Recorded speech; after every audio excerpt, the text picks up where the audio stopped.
L'Ouganda se prépare à une coupure partielle d'Internet avant l'élection présidentielle de jeudi.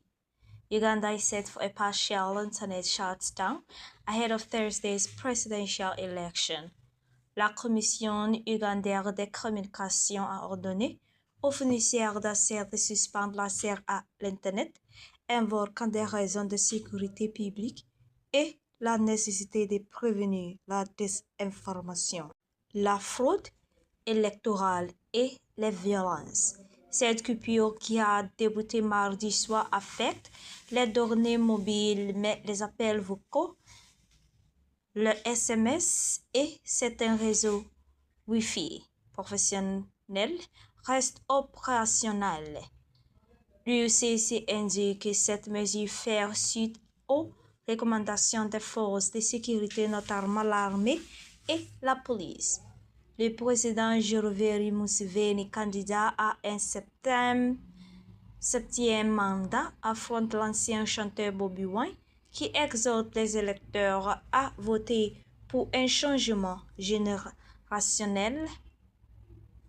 Wine a dénoncé cette coupure comme un acte de lâcheté et a encouragé ses partisans à utiliser une application de messagerie plus utile que l'UCC afin de pouvoir bloquer. Cette situation fait suite à une coupure d'Internet d'une semaine en Ouganda lors des élections de 2021 qui avait été marquée par des manifestations meurtrières.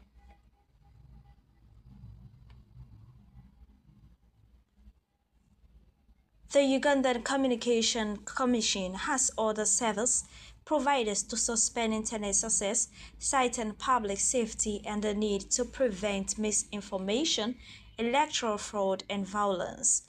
The blackout, which began Tuesday evening, affects mobile data, though voice calls, SMS, and some business Wi-Fi remain operational. The UCC says the move follows recommendations from security agencies, including the Army and police.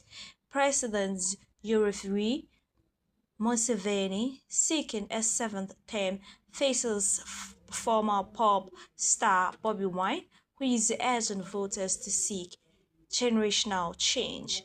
Wine condemned the shutdown as an act of cowardice and encouraged supporters to use a Bluetooth-based messaging app, which the UCC says it could block.